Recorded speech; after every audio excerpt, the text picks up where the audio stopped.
কাজের মেয়ে রহিমার ভূমিকায় দর্শক আপনারা কাকে দেখতে চান?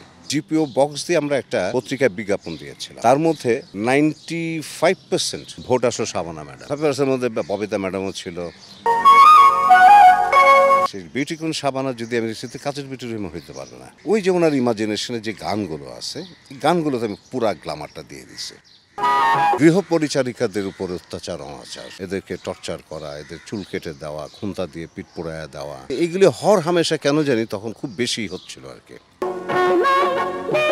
কাজের বেটি রহিমা এই চলচ্চিত্রটি নির্মাণের গল্প তৈরি করা বা এই চিন্তাটা কিভাবে?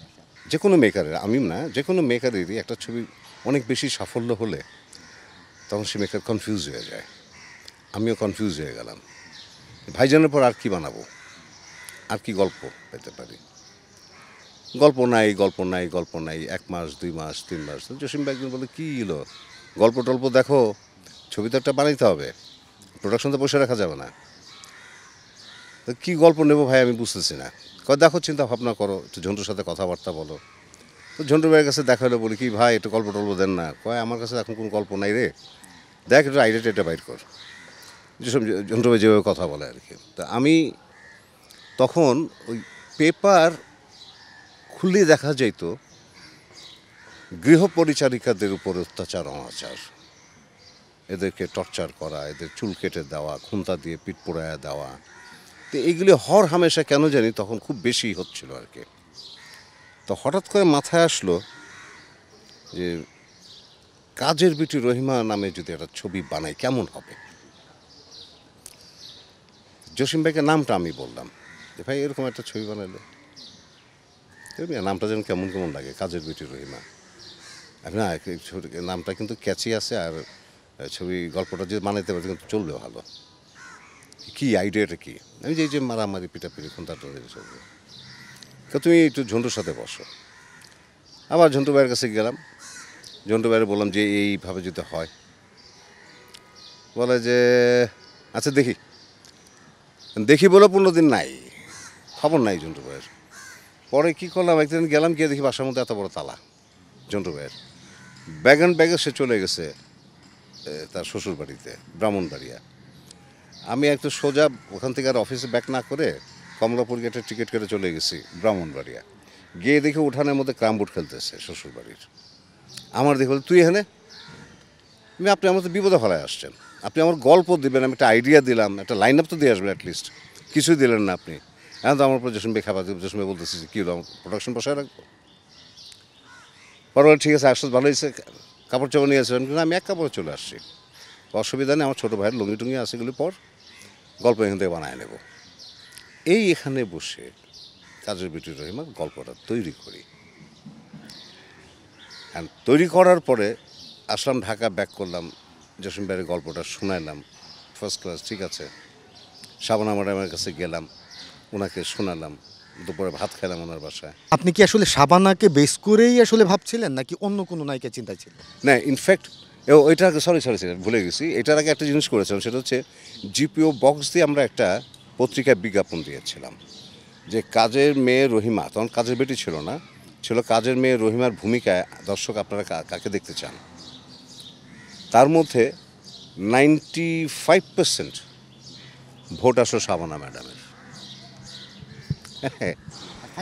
5% মধ্যে ববিতা ম্যাডামও ছিল, তারপরে সে সময় রোজিনা ম্যাডামও ছিল, ওনারা ছিল, কিন্তু শাবানা ম্যাডাম না।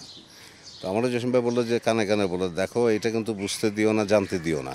আজকে বলতেছি ইন্টারভিউতে, কিন্তু তখন হচ্ছে বুঝতে দিও না, জানতে দিও না, তাহলে পরে কিন্তু সমস্যা আছে, এটা মনারেশন আকাশচুম্বী হয়ে যাবে। দর্শকের ডিমান্ড, তোমার আমার ডিমান্ড, এটা এখন দর্শকের ডিমান্ড হয়ে গেছে। যাই হোক, বললাম, শাবানা ম্যাডাম তো মজা করে নিল।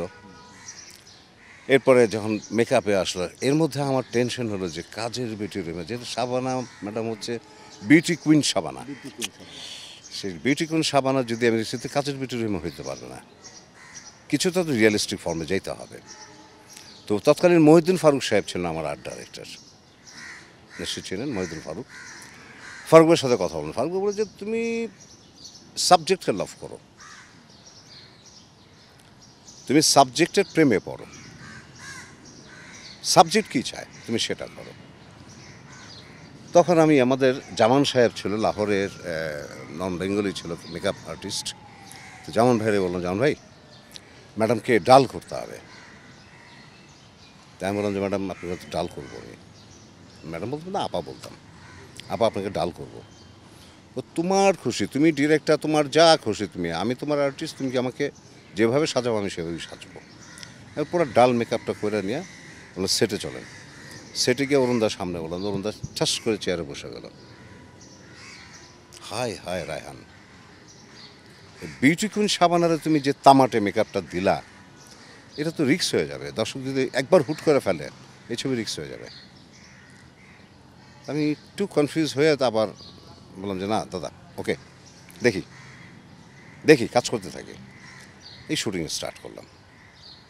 এর মধ্যে আমি একটা জিনিস নিজে ভাবলাম যে গ্ল্যামার পোর্শনটা তো লাগবে ওনার।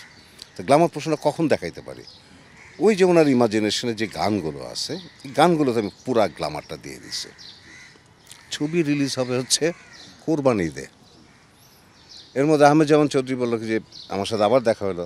উনি বললেন যে রায়হান, আমরা কাজের মেয়ে খুব কমই বলি, কাজের বেটিটা বলি, কিন্তু আপনি ছবিটার নাম চেঞ্জ করেন, ছবিটার নাম চেঞ্জ করে কাজের বেটি রহিমা করেন।